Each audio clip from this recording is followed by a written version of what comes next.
Hello and welcome back to the series where I'm talking about the main characters in my debut novel, The Head, the Heart, and the Air. If the crown does not give it away for you this week, we are talking about Queen Guinevere. Now, for those who are unfamiliar with Queen Guinevere, she is the Queen of Dayton. However, she was born in Warren. So she was born to the Earl of Strobel and is the older sister of the current Earl Strobel.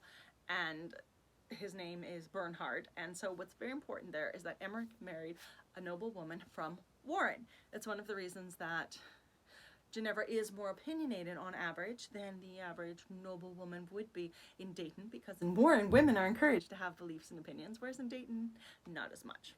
So she is not afraid to speak her mind, and she's not afraid to give Emmerich a piece of her mind when she needs to. She is, however, smart enough to do it behind closed doors so that no one sees her disagreeing with the king in public. The only people who are aware that she does this is Aaron, and Daniel was as well, that their mother is not afraid to give their father a piece of her mind when she wants to. The beginning of book 1, she is 45 years old.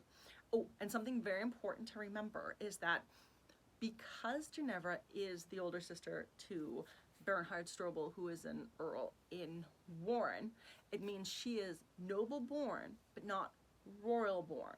And that is really important because when she becomes Queen of Dayton, she is addressed as Your Majesty or Her Majesty, as opposed to Your Highness. Alex and Aaron are always addressed as Your Highness because they are royal born.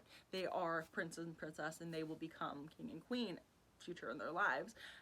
And Emmerich and Edward are addressed as Your Royal Highnesses because they are kings who were born into royalty. So that means when Alex takes the throne, she will actually be addressed as Your Royal Highness, whereas Guinevere will be addressed as Your Majesty.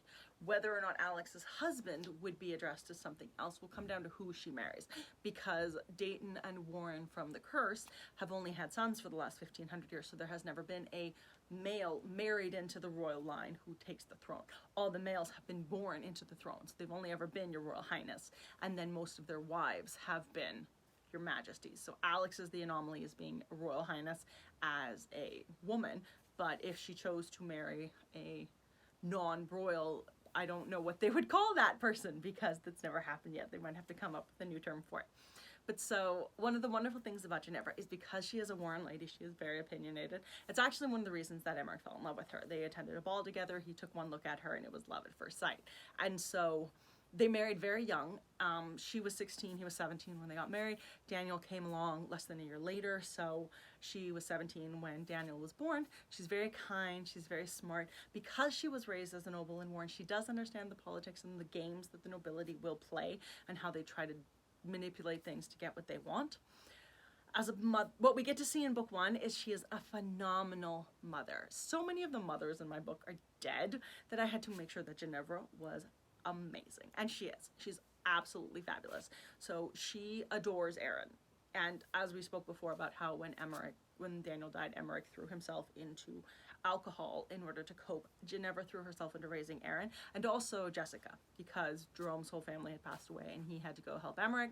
So she took Jessica under her wing and threw her energy into raising Jessica and Aaron because she needed something to do to keep her busy, and this is where her energy went. So she took her love and poured it into the two of them, which is one of the reasons Aaron is so kind and sweet, is because like when Arthur lost his wife, he became cruel to his son, whereas when Guinevere lost her son, she became extra kind to the son that she had left. So the relationship that we get to see, and we get to see this throughout a lot of the books, is Guinevere and Aaron have a very tight relationship. They're very close. She is not afraid to give him advice. She's not afraid to tell him when he's acting stupid, which is delightful because she's so great.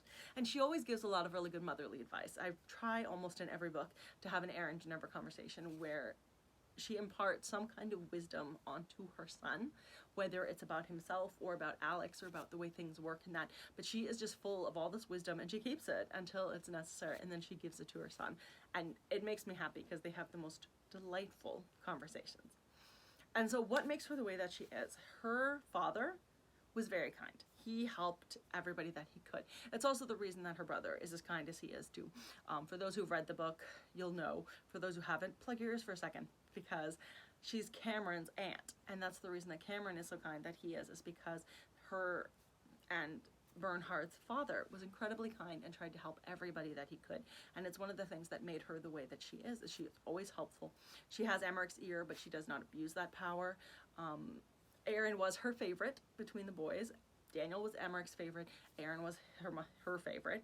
And so because of that, he's so kind and loving because he gets it from his mother.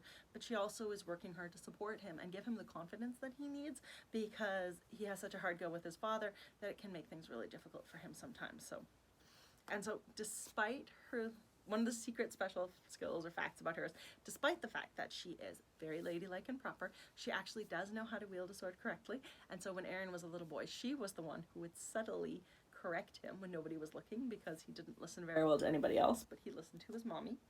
And also, she was very close with both Victoria and Gwendolyn. Gwendolyn is Jerome's late wife, so they were all very close.